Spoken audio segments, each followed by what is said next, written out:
Hello everyone, Earl Henderson, Primordial Defense. Thank you for watching. I have another Monday quarterback video for you. I'm going to play this video and talk about things that are going on, a bit explain what's going on, and talk about things that I think that are being done right and or done wrong. Without further ado, here we go.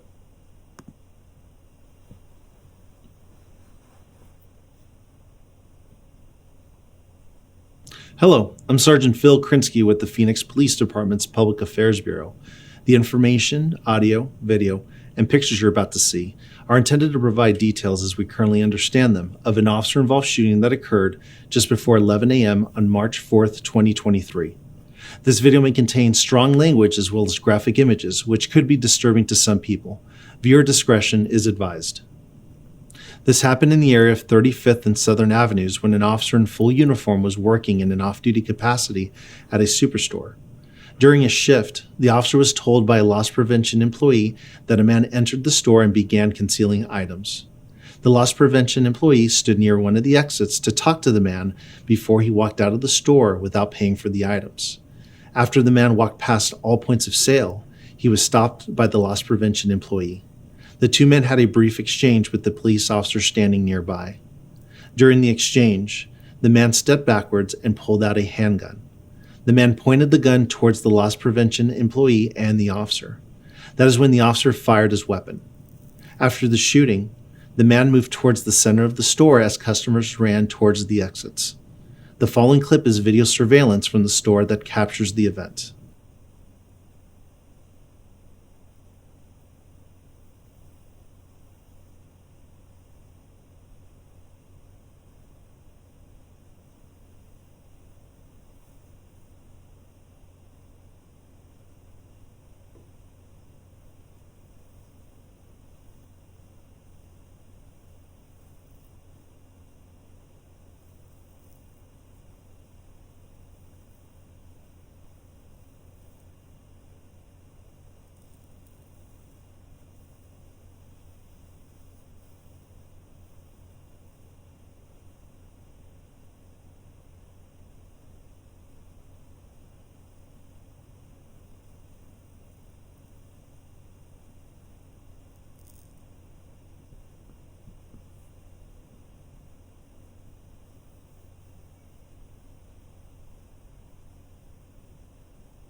The off-duty officer was wearing a body-worn camera. However, it was not activated until after the shooting occurred. The man was able to leave the store and was seen running into a neighborhood by responding officers. A perimeter was made around the area where the man was last seen. He was located and arrested. Officers learned the man was not struck by the officer's gunfire. A handgun was found and recovered near the area where the man was arrested. There were no injuries to officers or any other community member. The officer involved in the shooting has been with the department for 6 years and is assigned to the Cactus Park precinct. This incident is the subject of a criminal investigation, which will be reviewed by the Maricopa County Attorney's Office. It is also subject of an internal investigation. Conclusions about whether the actions of the officers are consistent with department policy and the law will not be made until all facts are known and the investigation is complete. This video was intended to inform and... Okay, so it is not uncommon for a lot of areas to have law enforcement work security off duty. It varies from agency to agency, even within a state. You know, you may have one agency that does thing, and even in the same county, another agency does something different, or the county over, they do something way different. Some agencies do not allow their officers to work off-duty security gigs. They just see it as a liability, or they say that they see it as a liability, but really what's going on is they don't want their slaves doing any other work that could interfere with them being called in for overtime. That's my take on it. There are some agencies that will the city government will contract with entities that want uniformed police officers. For example, a mall could, like a shopping mall, could enter into a contract with the local police department and or sheriff's office, and they pay, X amount per hour per officer to have them be there at the shopping mall for added loss prevention purposes.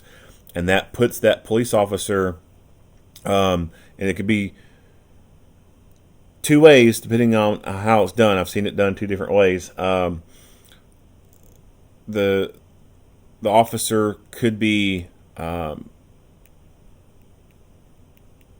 on duty and not subject to any calls whatsoever, or they could be on duty but could potentially leave if they need to because they are on duty. And so what they're getting at that point is an officer who is in full uniform, they're on duty as an officer, and they're staying in that one particular spot. There are some agencies who don't have any major concerns with their officers wearing their uniform while working an off-duty security gig, and they will allow those officers to wear the full uniform and go work for a private entity and be off the clock from that government. They're not on payroll at that point for that government.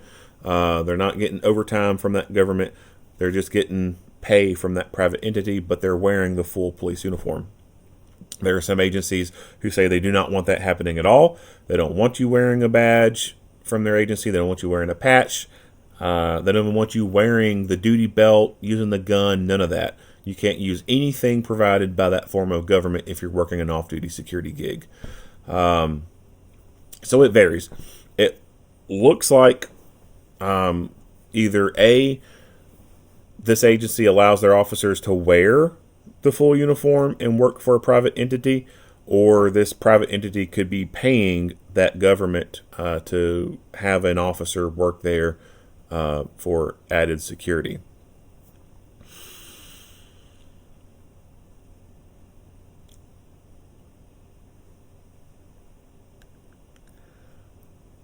A lot of stores across the nation have been limiting what their loss prevention officers can and cannot do. They're tying their hands behind their backs and saying that you can't go hands-on with a shoplifter. And then there's some places where the loss prevention staff would start grabbing the shopping cart. They'd grab the shopping cart and hold on to it. They didn't grab the person, right? That's their loophole. They'll grab hold of the shopping cart and not let go. And now there's some places that are forbidding loss prevention from even grabbing the shopping cart. They're basically having loss prevention officers become observe and report. Like they just watch the people steal shit and then they report it. And so they end up creating a burden, in my opinion, when they have to constantly call the police to come deal with the shoplifter. Personally, I think that these companies that fully restrict their loss prevention and just basically leave it all to the police, I think the police should just stop responding to those companies if their loss prevention is not going to be doing anything hands-on. I think the police should tell these businesses, hey, you need to have your loss prevention go hands-on. You need to have them stop them, detain them, and then we will come. If you're not going to do that, then you need to bring in your affidavits and your video evidence to the police headquarters Monday through Friday, and someone will take a report for you. That's where I think it needs to be at. Especially for places like Walmart.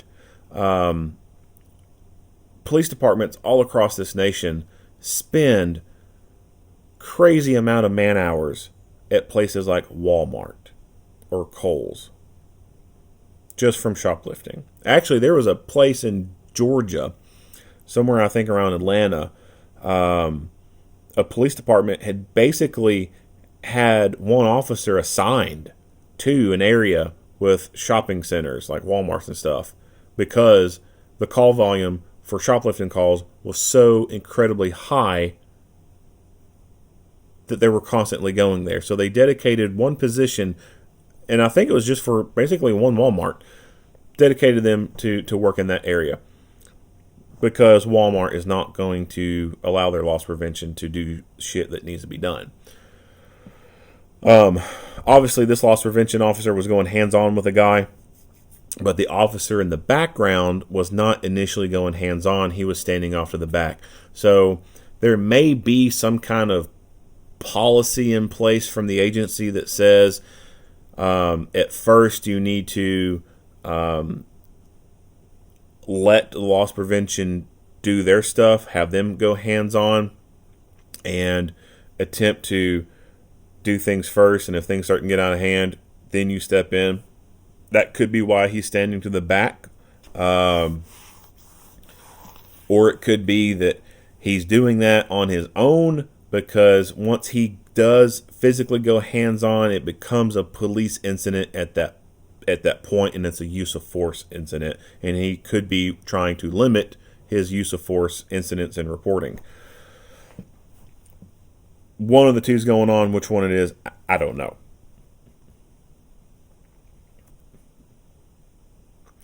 There's a lot of people out there who have this mindset that shoplifters shouldn't be engaged, and that the store should just allow the insurance to, take over and pay for the loss. I am not a person who agrees with that at all. Shoplifters need to be held accountable. If they're stealing stuff, they need to be stopped. And sometimes people will bring up the argument of, well, if they're stealing diapers and stuff for their family because they're poor, they shouldn't be punished because they're poor.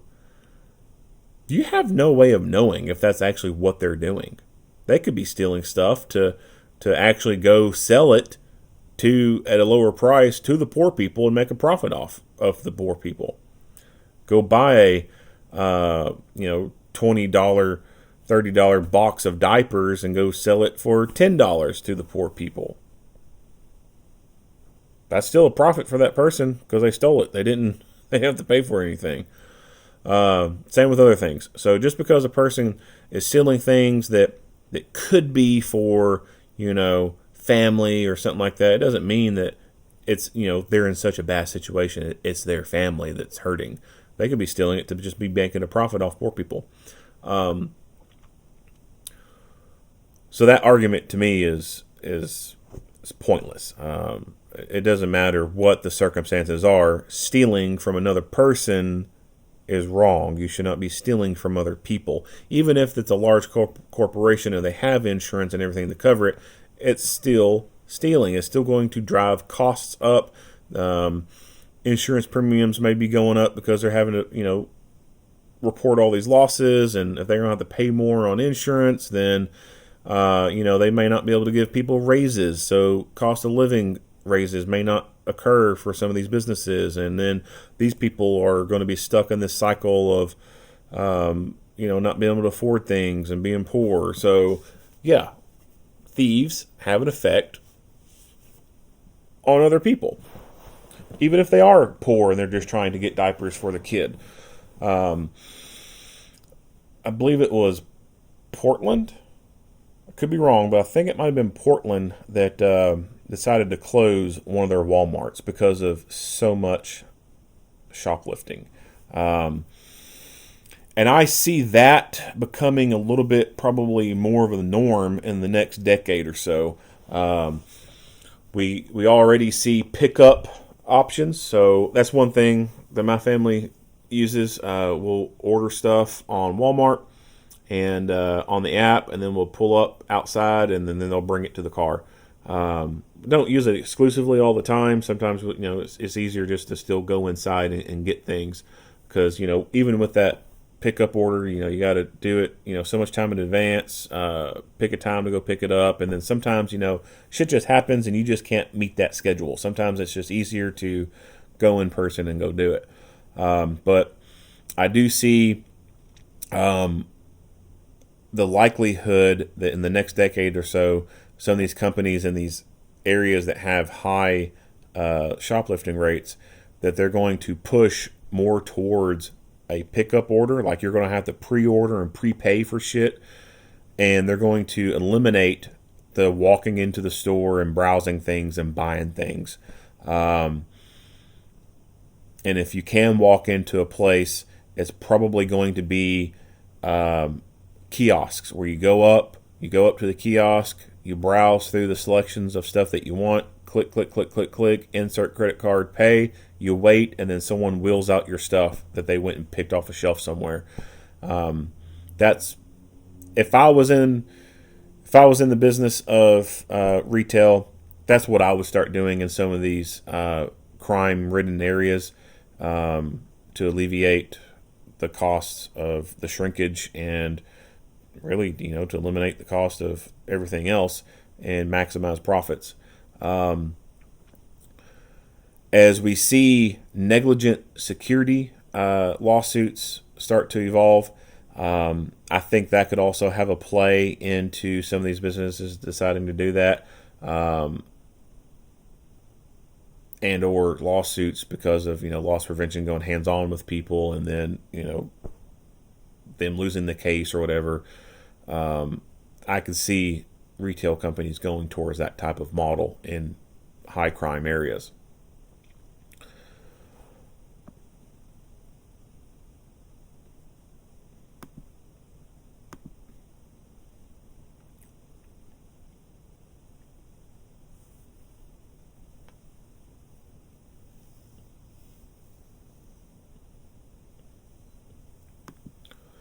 So officer fires at the suspect. He misses, which that happens. And you may be thinking, holy crap, they're not that far away from each other.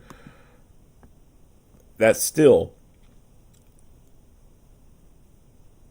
a small enough distance for even a handgun to still miss a person. They could actually be a whole lot closer to each other, and one of them could still likely miss the other person. When you're dealing with handguns, you have a very short barrel, and the minimalist amount of movement just by simply pulling the trigger can throw your shot placement way off. There's been times where people who've been on a balcony at like an apartment or something, and gunfight happens, and boom, no one got hit. It's just the nature of the beast when dealing with handguns.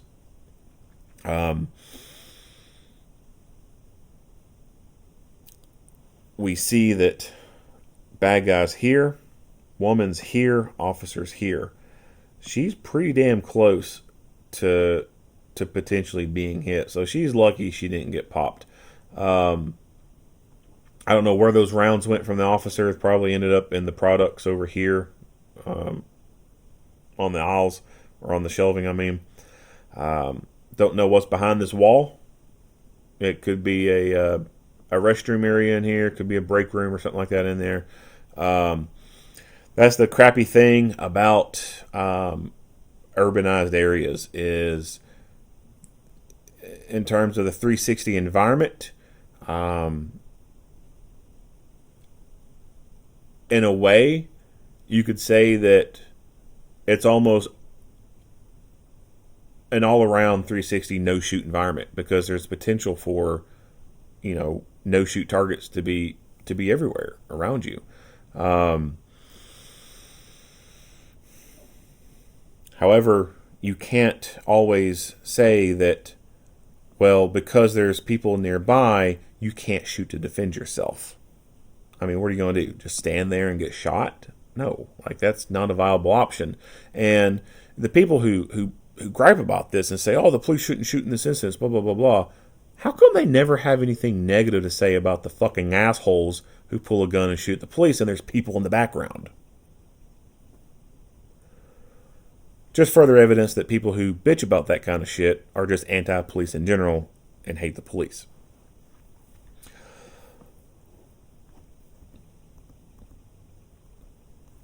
So after contact, the officer turns and he takes cover over behind what looks like an ATM. Suspect goes somewhere into the store. Officer goes, I guess, to look for him, and then he misses him somewhere in the store, and the guy actually gets to walk out of the store.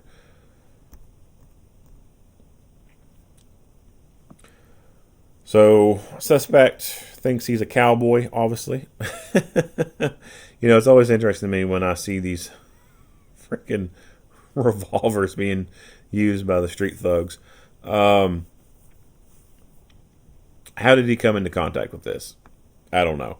I'd say that chances are it's either probably stolen or it was a gun that was cheaply sold off to someone, and he was able to cheaply purchase it from someone else who had it. Not all criminals are rocking with Glocks and ghost guns with extendos and stuff like that. Sometimes the only thing they can get their hands on is a revolver like this. Sometimes some of them can only get a hold of a knife.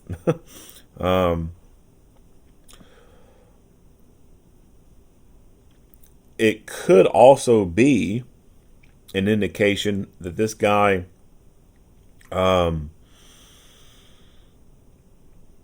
is conscious of leaving evidence behind and knows that a revolver retains all the casings, and he won't be leaving casings behind for any evidence to be collected.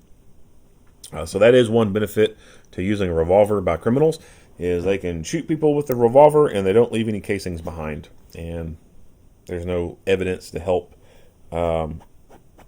be used against them. Don't know if that's his mindset for choosing this gun or if this was just the only thing that he could get his hands on.